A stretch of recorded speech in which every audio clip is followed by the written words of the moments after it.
Ok, iglesia, vamos a empezar con este tiempo cuando venimos a la palabra de Dios. Entonces, si todos pueden encontrar sus sillas, vamos a empezar.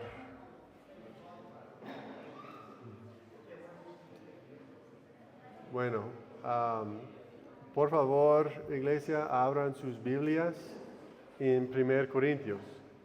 1 Corintios, hoy vamos a terminar el capítulo 11.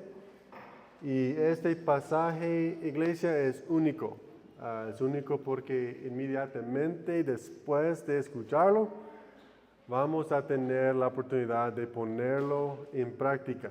Y la razón es que el pasaje de hoy trata sobre la cena del Señor.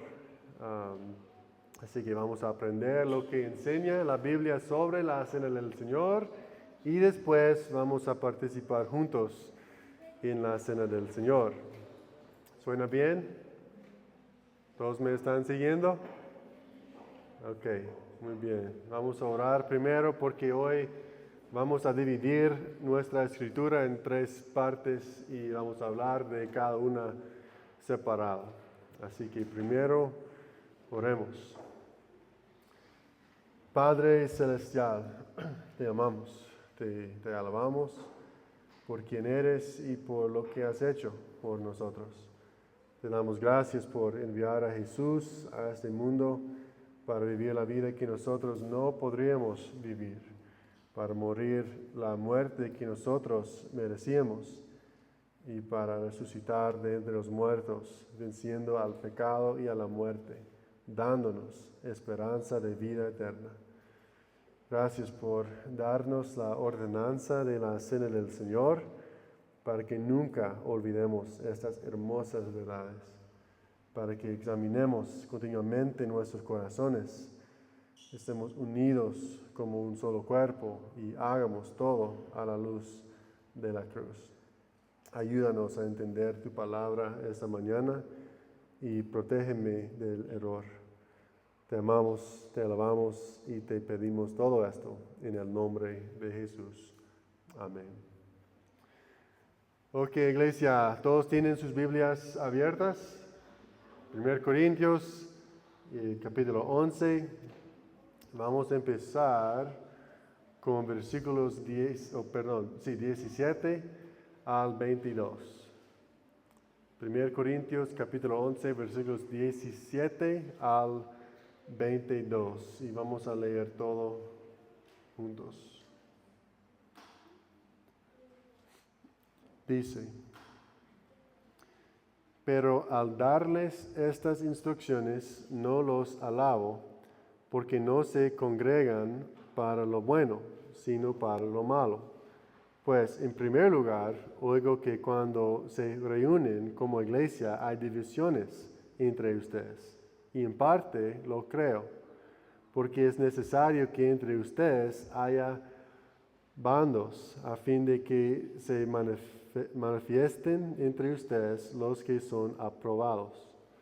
Por tanto, cuando se reúnen, esto ya no es comer la cena del Señor, porque al comer cada uno toma primero su propia cena, y uno pasa hambre y otro se embriaga.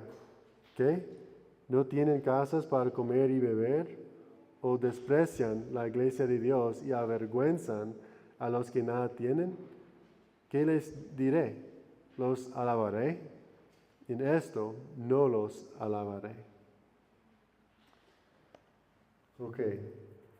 Aquí Pablo está señalando un problema con la forma en que la iglesia de Corinto había estado celebrando la cena del Señor. Dice que cuando la iglesia se reúne, lo hace dividida. En lugar de actuar como una sola familia, actúan como varios grupos separados. Algunos comen antes de que lleguen los demás, otros se llenan de comida e incluso se emborrachan. Mientras tanto, otros creyentes se quedan ahí sentados sin nada para comer. Los ricos solo se preocupan por sí mismos, a los pobres los ignoran. Y Pablo dice algo muy, muy directo aquí, versículo 20. Cuando se reúnen, esto ya no es comer la cena del Señor. Wow. Tenían el pan, tenían la copa, decían las palabras correctas, pero Pablo dice, esto ya no es comer la cena del Señor. ¿Por qué?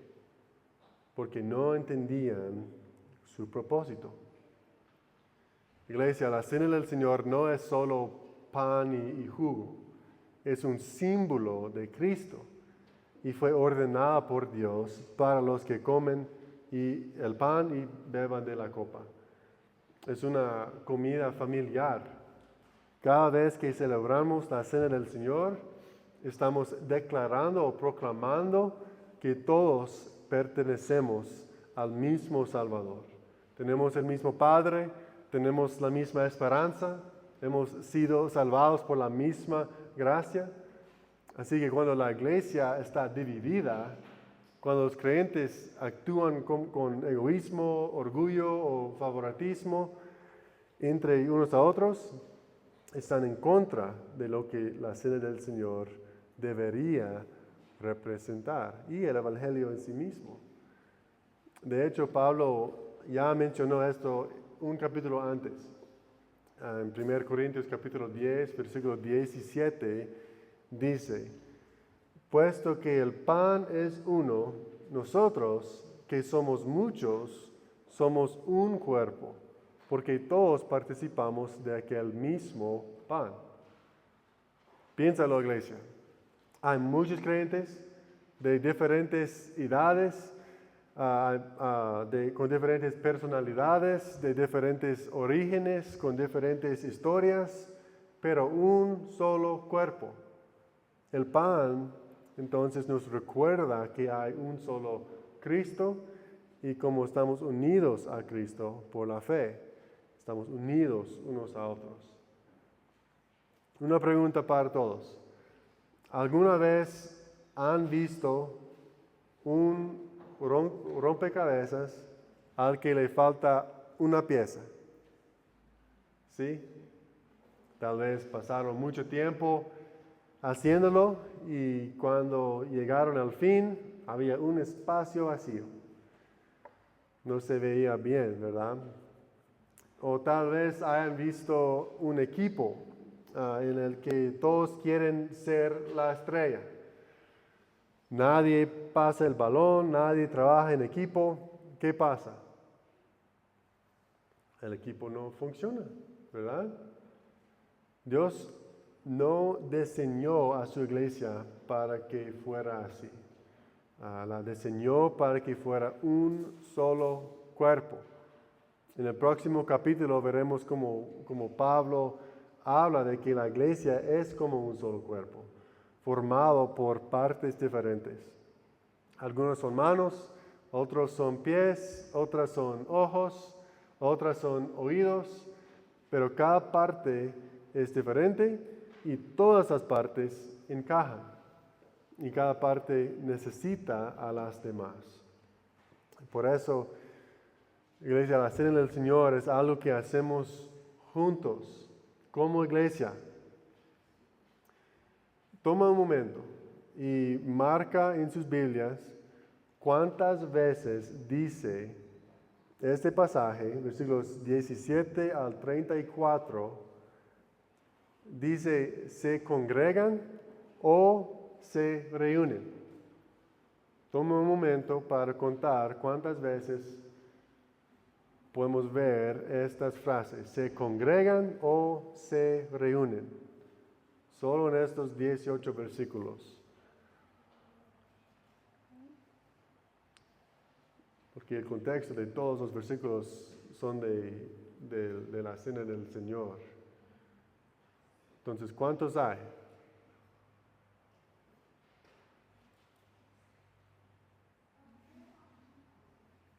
¿Se congregan o se reúnen? ¿Cuántas veces hay en su Biblia, en su versión?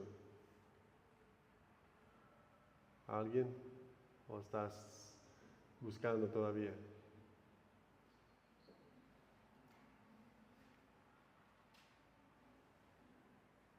Creo que en lo que acabamos de leer hay 3,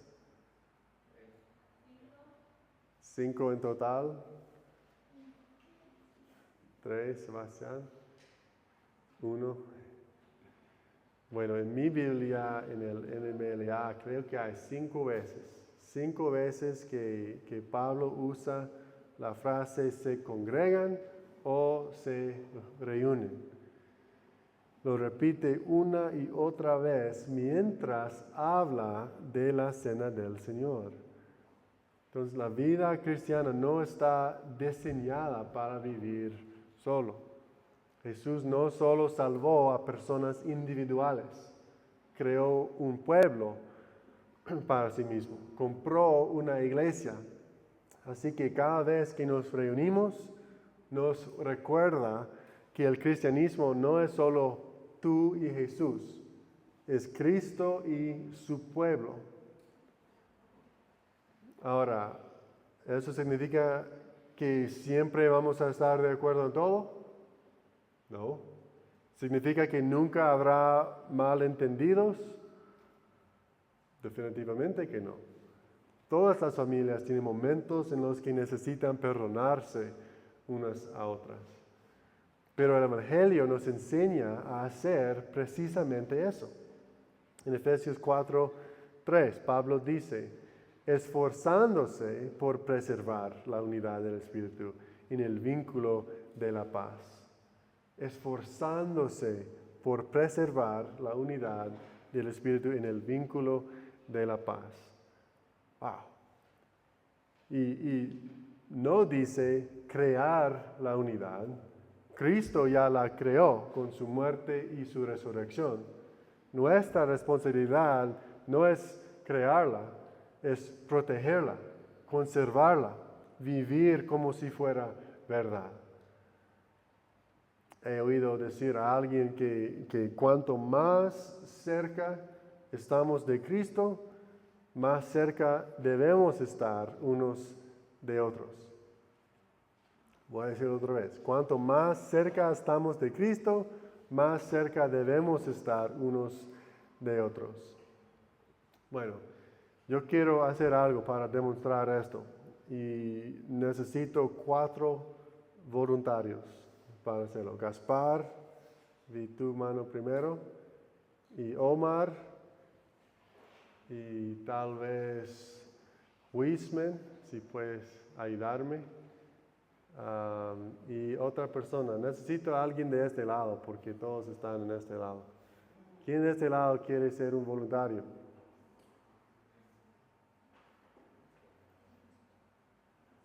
Gracias, Dulce. ¿Puedes ayudarme? Es muy fácil esta demostración.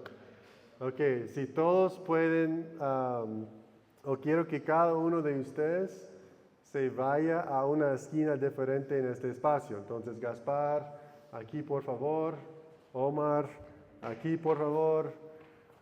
Wiseman en este lado, esta esquina. Y Dulce por la mesa. Ok. Y aquí lo que voy a hacer es poner este cono en el centro del espacio. ¿Ok? Ok, ¿ustedes están listos por las instrucciones? Ok. Entonces, este cono representa a Cristo y cada uno de ustedes están lejos de Él, ¿verdad? O más lejos que el resto de nosotros que están aquí. Pero también están lejos de uno a otro, ¿verdad? Gaspar está lejos de Omar, Omar está lejos de Wiseman, y Wiseman de Dulce, todos están lejos de unos a otros. Entonces lo que vamos a hacer es cuando diga ya, quiero que caminen cada uno de ustedes despacio hacia el cono. ¿Ok? ¿Ustedes entienden? Yo sé que es muy complicado. pero caminen por el cono, ¿ok? Como tengan que hacerlo. Pero cuando diga alto, quiero que se paren, ¿ok? ¿Fácil? ¿Sí? Ok. ¿Listos? Ya. Alto. Ya. Alto. Ok. Miren, todos están más lejos o más cerca de Cristo que al principio. Más cerca. Estos representan la madurez espiritual, ¿verdad? Nuestro camino con el Señor. Y noten que para todos no ha sido una línea recta, ¿verdad?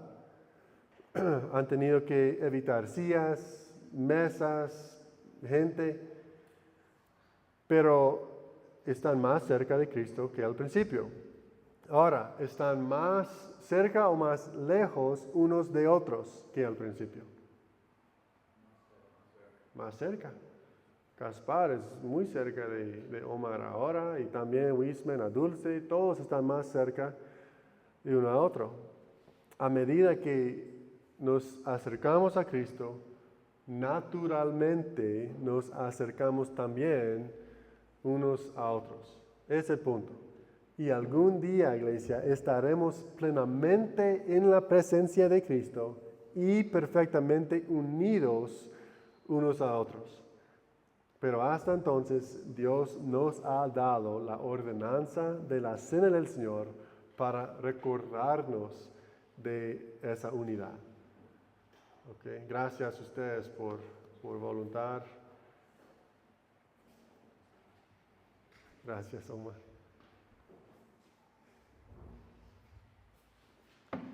Bueno, así que cuando participamos en la cena del Señor, aquí algunas preguntas que podemos hacernos. ¿Hay amargura en mi corazón hacia otro creyente? ¿Hay alguien a quien debo perdonar, pero no quiero? ¿Estoy siendo orgulloso? ¿Menosprecio a alguien? ¿Trato a ciertos cristianos como si fueran más importantes que otros? Esas son exactamente el tipo de actitudes que Pablo está confrontando aquí con los corintios. Los corintios pensaban en sí mismos en lugar de en sus hermanos y hermanas. Y Pablo dice que eso va en contra del Evangelio. Piensa en lo que Jesús ha hecho por nosotros, iglesia. Cada cristiano participa en la cena del Señor de la misma manera. Ninguno de nosotros se ha ganado el derecho a participar. Ninguno de nosotros se lo merece. Todos venimos como pecadores que han sido rescatados solo por la gracia de Cristo. El terreno está nivelado al pie de la cruz. No hay cristianos de primera clase ni de segunda clase. No hay gente importante ni gente sin importancia. Cada creyente ha sido redimido por la preciosa sangre de Cristo. Cada creyente es profundamente amado por el Padre. Cada creyente puede participar en la cena del Señor porque cada creyente pertenece al mismo Salvador. Así que uno de los propósitos de la cena del Señor es recordarnos que nosotros somos una sola familia. Nos aleja del egoísmo, del orgullo, de la división y nos llama a amarnos unos a otros tal y como Cristo nos ha amado. Así que mientras nos preparamos para participar en la cena del Señor esta mañana, hagámoslo con corazones agradecidos, humildes y con ganas de buscar la paz con nuestros hermanos y hermanas en Cristo. Bueno, eso nos lleva al segundo punto. Sigamos con nuestro pasaje, con los versículos 23 al 26. 1 Corintios capítulo 11, versículos 23 al 26. Y creo que todos los que han asistido a un servicio en que hemos observado la cena del Señor habrán oído esos versículos porque lo leemos cada vez. Versículos 23 al 26 dice así: porque yo recibí del Señor lo mismo que les he enseñado, que el Señor Jesús, la noche en que fue entregado, tomó pan y después de dar gracias, lo partió y dijo: esto es mi cuerpo, que es para ustedes. Hagan esto en memoria de mí. De la misma manera tomó también la copa después de haber cenado, diciendo: esta copa es el nuevo pacto en mi sangre. Hagan esto cuantas veces la beban en memoria de mí. Porque todas las veces que coman este pan y beban esta copa, proclaman la muerte del Señor hasta que Él venga. Iglesia, espero que podamos ver que la cena del Señor es mucho más que una tradición de la iglesia. En esos versículos Pablo les recuerda a los corintios de dónde viene este mandamiento. Versículo 23, porque yo recibí del Señor lo mismo que les he enseñado. En otras palabras, Pablo no inventó eso. Los apóstoles no decidieron que la iglesia necesitara otra ceremonia religiosa, ni la iglesia.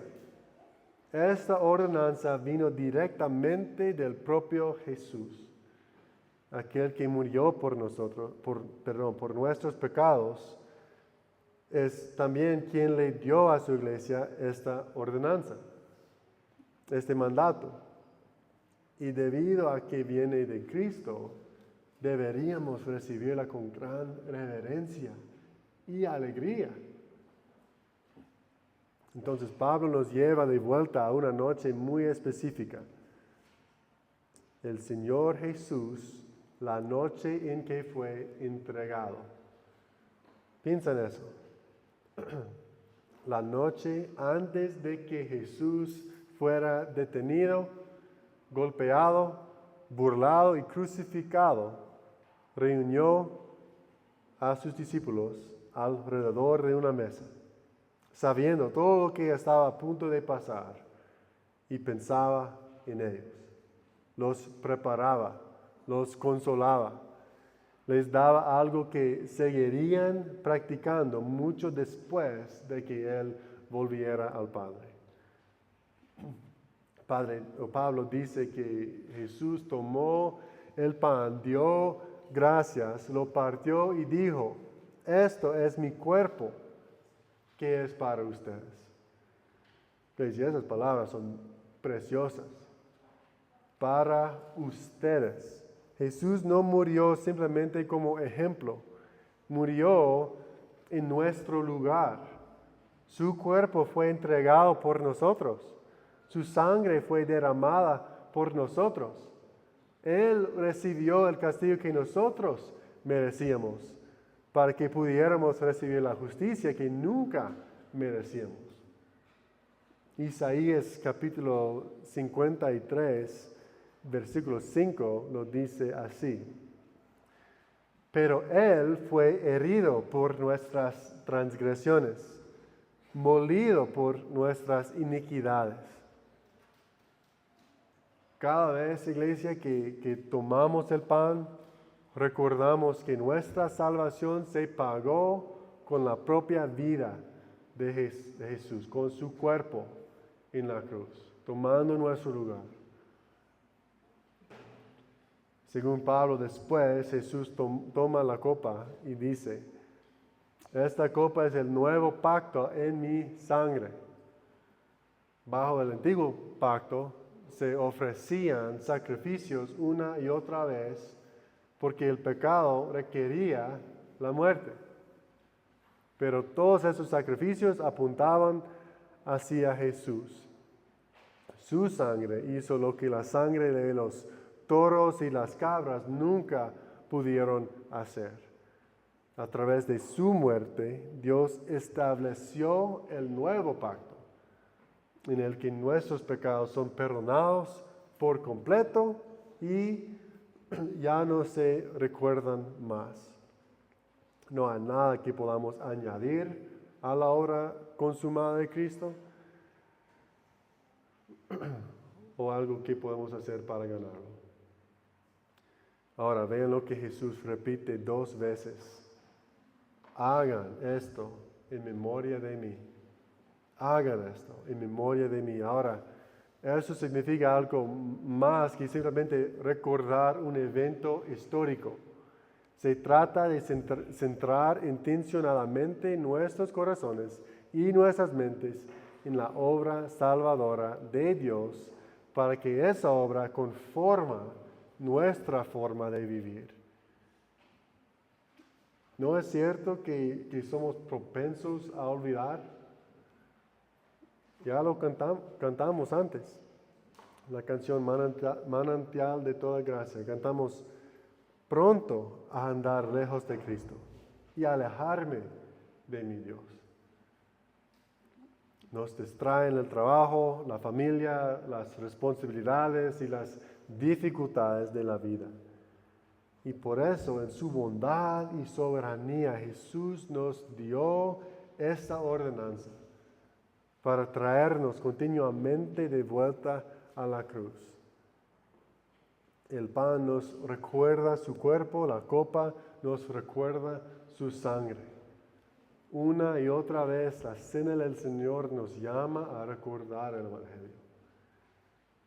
Sin embargo, no solo mira hacia atrás. El versículo 26 dice, porque todas las veces que coman este pan y beban esta copa, proclaman la muerte del Señor hasta que Él venga. Cada vez que la iglesia participa en esta ordenanza, estamos proclamando quién es Él. Proclamamos que Jesucristo murió por los pecadores. Confesamos que su sacrificio es nuestra única esperanza ante un Dios santo. Y me encantan las últimas palabras, hasta que Él venga. La cena del Señor nos hace recordar la cruz, pero también nos hace mirar hacia el futuro, hacia el regreso de Cristo. Iglesia, Jesús está vivo. Está vivo. Resucitó de entre los muertos, ascendió al cielo y algún día volverá. Y nos reuniremos con todo el pueblo de Dios en perfecta unidad, adorándole por toda la eternidad. Qué día tan maravilloso será ese, iglesia. Pero hasta entonces, seguimos comiendo el pan, bebiendo de la copa y proclamando esta buena noticia. Es precisamente por eso que necesitamos la cena del Señor. Nunca dejamos de necesitar el Evangelio. Nuestra esperanza ante Dios nunca ha sido ni será jamás nuestro propio mérito.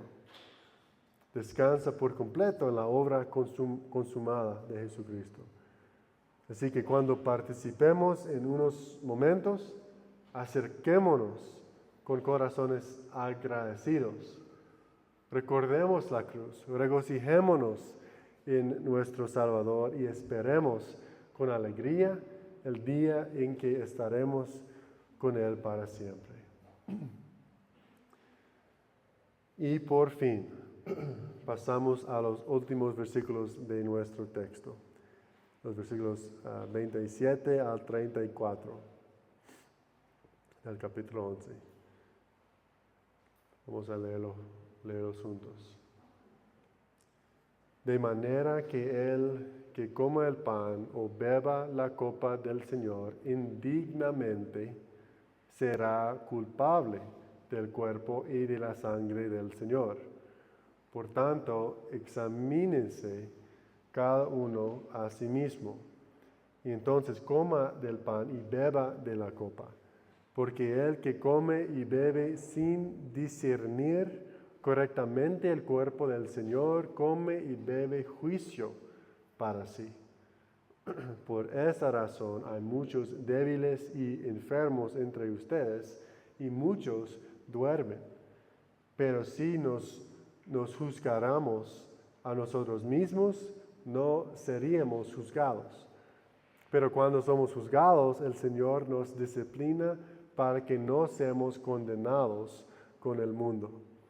Así que, hermanos míos, cuando se reúnan para comer, espérense unos a otros.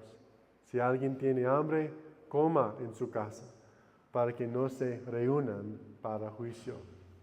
Los demás asuntos los arreglaré cuando vaya. Muy bien, parece que aquí el tono de Pablo cambia. Pasa de hablar de la unidad y del recuerdo a algo mucho más personal, el autoexamen. Escucha otra vez el versículo 28, perdón. Examínese cada uno a sí mismo, y entonces coma del pan y beba de la copa. Ahora, él no dice, examínese cada uno a sí mismo y luego quédate lejos. Dice, examínese cada uno a sí mismo y entonces coma del pan y beba de la copa. El objetivo del autoexamen no es prevenir que los cristianos participen en la cena del Señor. El objetivo es preparar a los cristianos para que lo hagan de la forma correcta, que honra al Señor. A veces los creyentes leen este pasaje y se desanimen. Piensan, pues he pecado esa semana, he luchado contra la duda, tal vez no debería participar. Pero iglesia, si solo las personas perfectas pudieran acercarse a esta mesa aquí, nadie vendría nunca. La cena del Señor no es una recompensa para los que han tenido una buena semana, un buen mes. Es un medio de gracia para los pecadores que saben que necesitan a Cristo. Entonces, ¿qué quiere decir Pablo cuando advierte contra comer y beber de manera indigna? La respuesta está en el contexto. Recuerda lo que habían estado haciendo los corintios. Se trataban mal unos a otros. Estaban convirtiendo la cena del Señor en algo centrado en ellos mismos en lugar de en Cristo. Venían con egoísmo, orgullo y corazones sin arrepentimiento. Participaban de forma superficial mientras que sus corazones estaban lejos de Dios. Eso es lo que Pablo dice cuando dice que está mal. El propio Jesús reprendió a los fariseos porque honraban a Dios con los labios, mientras que sus corazones estaban lejos de Él. Iglesia, es posible seguir con las rutinas religiosas mientras el corazón sigue en pecado. Dios nunca le han interesado los rituales vacíos. A lo largo de toda la Escritura, Él siempre ha deseado corazones que le amen de verdad. Escucha lo que escribió David en el Salmo 51, versículo 17. Los sacrificios de Dios son el espíritu contrito. Al corazón contrito y humillado, oh Dios, no despreciarás. Iglesia, Dios se complace en las personas humildes y arrepentidas que saben que necesitan su misericordia.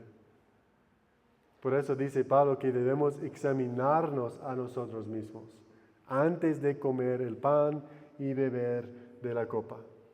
deberíamos hacernos algunas preguntas sinceras.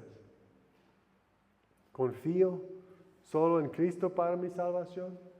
¿Hay algún pecado que no haya confesado y que no haya arrepentido?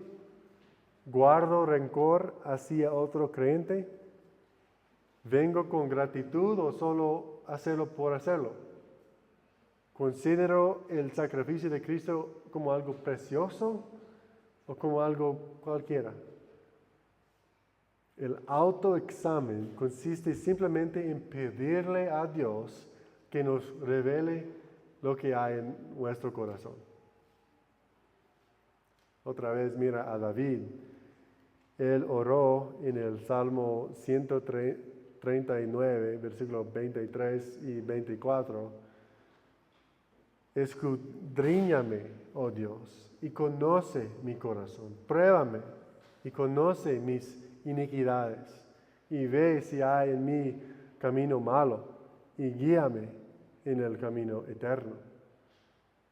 Qué oración tan perfecta antes de la cena del Señor.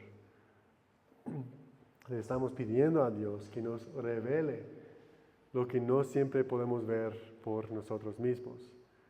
Le estamos pidiendo que saque a la luz el orgullo, la incredulidad, el pecado oculto, para que podamos confesarlo y volver a descansar en Cristo.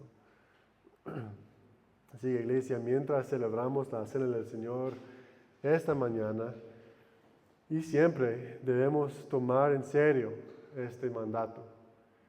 Debemos examinar nuestros corazones, confesemos cualquier pecado que conozcamos, busquemos la reconciliación donde sea necesario, demos gracias a Dios de nuevo por el perdón que tenemos en Cristo y luego participemos en la cena del Señor. No porque seamos dignos, sino porque Cristo es digno. No porque nuestra obediencia nos haya ganado un lugar, sino porque su perfecta obediencia nos lo ha asegurado. Acudamos con humildad, acudamos con gratitud y acudamos con alegría. Muy bien, para terminar, quiero recordaros brevemente lo que hemos aprendido esta mañana. Primero, la cena del Señor nos recuerda que somos un solo cuerpo en Cristo. Segundo, la cena del Señor proclama la obra consumada de Jesucristo en la cruz. Y tercero, que la cena del Señor nos llama a cada uno de nosotros a examinar nuestro propio corazón ante Dios. Esas tres verdades deberían marcar la forma en que participemos en la cena del Señor cada vez que lo hagamos. Y estas verdades nos dejan con algunas implicaciones prácticas puedo ayudarnos. Creo que tengo 5. El primero de las implicaciones prácticas es que el cena del Señor es, ante todo, algo que la iglesia celebra en la comunidad. A lo largo de este pasaje, Pablo repite una y otra vez, cuando se reúnen o cuando se congregan, esto no es solo un acto personal entre tú y Dios. Es un acto familiar. Cristo no salvó simplemente a personas al azar. Él se ganó un pueblo específico para sí mismo.